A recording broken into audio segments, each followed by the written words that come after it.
Rugby could soon become like cricket's IPL or Formula One, with reports coming out of the United States that a new Rebel League is set to launch in 2026. In this episode, I'm going to unpack for you what exactly is going on and try to determine whether or not this is a good thing or a bad thing for the sport that we love so much. So there's talk of a new global franchise league that could revolutionize rugby.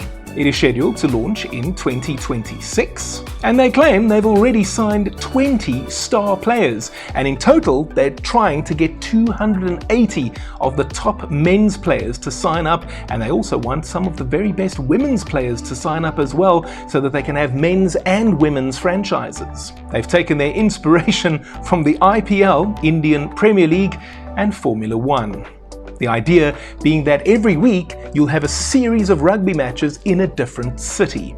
Perhaps one of the most attractive things for the players that they're signing up is that the season itself is only going to last for 14 weeks. You heard that correctly. Think of the URC that goes on for at least 17 weeks. That's just the regular season, and then you go into the playoffs, and then you've got the Champions Cup that comes along with that. England and France, they've got their own seasons where you have as many as 30 matches, or even 37 in the case of the French. Every country will have its own guideline in terms of the maximum number of matches that a player is allowed to play. So we're talking about player welfare here, and you compare those numbers with 14, maybe 15 if this competition, which we don't really have that many details on just as yet, maybe has a final. You would think that they would have something of a grand final. And they want these matches to take place in some of the biggest stadiums in the world, and they want it to be a whole day event, so it will include things like concerts and other entertainment for the fans. Apparently this is how you engage new audiences, I understand that, but also perhaps younger audiences. It is understood that the majority of the players that have been approached so far have been open to agreeing to sign up with this new venture, even though we don't yet know who any of those players are. But this is something that I think is good. Their aim is not to conflict with the current international rugby calendar. So for example, what they are thinking is that their league takes place in whatever time frame, whatever dates throughout the year, but players can still be released to go and play for the Springboks, the All Blacks, England, France, Ireland, etc., etc. And then, if it does actually come to fruition, it'll then come down to the individual unions as to whether or not they will allow their players to play in this competition. One of the dangers that I can see, especially if the season is only 14 matches, is that a player could potentially sign up for this thing in the United States, although they haven't actually confirmed whether or not it will be exclusively played in the US.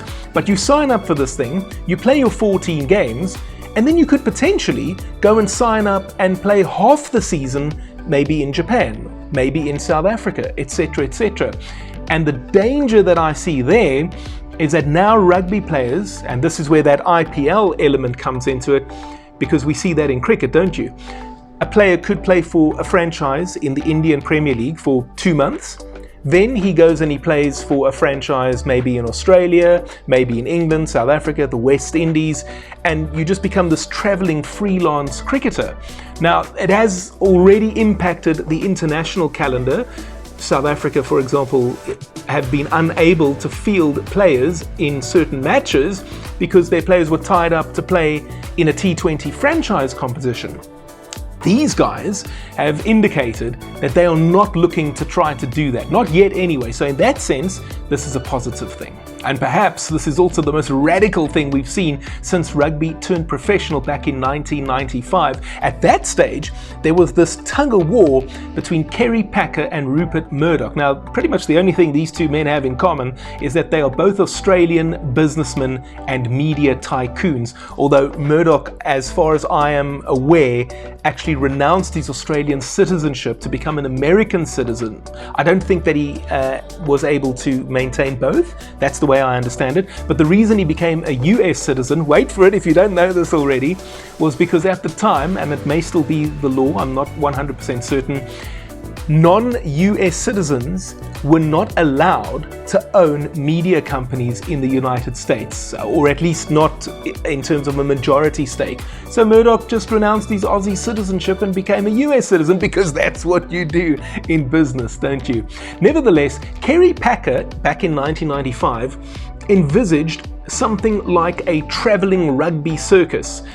We don't really know these days how much of it may have come to fruition, but the way I understand it is that you were going to have franchises, and then every week or every second week, different teams in different countries, different cities, and they may or may not have actually been playing as South Africa, New Zealand and so on, but maybe it would have just been a franchise-based competition. And maybe not even like Stormers, Bulls, Lions, Sharks. It could have just been like one team would have been called, let's just say for argument's sake, the Singapore Sharks, and maybe you would have had the Tokyo Dolphins and whatever, the London Storm, or whatever it is. I'm just making up names here. And then let's say the London team, maybe only half of the team might have actually been Englishmen, and the rest would have been South Africans and Kiwis and so on and so forth.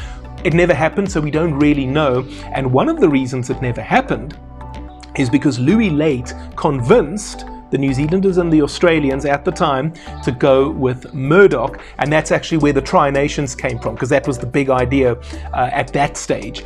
And pretty much we were the ones who held all the cards in those days, because we had just won the Rugby World Cup, and pretty much the broadcaster, whether it was going to be Murdoch or Packer, they wanted us. We were the meal ticket. We were the big meal ticket at that stage. And pretty much whatever it is that they wanted to do was not going to be feasible without the Springboks or without Francois Pienaar. So that just gives you an idea of what was going on at that stage.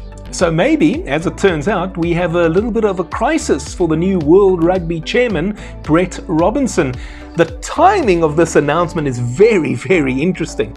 And I can't help but wonder if Abdelatif Benazir had won the chairman role at World Rugby in their elections last week, as I and many others had hoped he would, if perhaps this thing would not have been announced as seemingly a rebel league, but maybe as something that was in cahoots with Benazir. We don't know, and I suspect that we're not going to know either unless Benazir tells us something. But I wonder, it's one of those things that you suspect could be a secret that goes to the grave. Now, coming back to Robinson, he did say after his election that the financial stability and sustainability of the member unions is not in a very good space. In fact, he described it as a crisis point, and he spoke about ways to deal with that. One of his suggestions was to impose, I hate that word, but anyway, impose a UEFA-style financial fair play system. Now, let me tell you, if you are a football fan, you will know that the financial fair play system within UEFA has been nothing short of disastrous. If you are not familiar with it, let me try to explain. The concept is actually a solid one, right? The idea is that you as a club or a franchise, or I think in this instance, it's not going to be about clubs or franchises, it's actually about national unions. So it's going to be about England, South Africa, SARU, New Zealand, Australia, etc., etc. Okay? And the idea is that you are not allowed to spend more money than what you actually generate. Now, different federations or confederations have got different rules. So like, for example, in the English Premier League, their rule is that over a 3-year period, you are not allowed to make a loss of more than £105 million. That sounds like astronomical money, but don't forget that you can easily buy 2 players, sometimes even only 1 player for that kind of money. So just to keep things in context here, for those of us who don't quite have $105 million or pounds in our bank accounts. So the Premier League has one rule, UEFA has a different rule. The clubs have to abide by both if they are competing in both competitions. And if Robinson's idea is going to apply to rugby federations, well then I've got very, very bad news for a federation like Wales, for example. Wales are in big trouble at the moment, right? Domestically, things are not going well. The national team is not doing well. And in terms of money, the country is really, really struggling. When I say country, I mean the Welsh Rugby Union. So If we're going to say, as per Robinson, that they are not allowed to spend more than they generate, well then what exactly is it that they are going to actually be able to spend? One of the things that a guy like Yuri Roo will tell you, the CEO of SA Rugby, or SARU, is that you have to spend money, you have to invest in your grassroots, your development programs, etc. Because if you don't do that, then you don't have a pipeline of players that eventually come through. And then at the top level, you also have to spend money.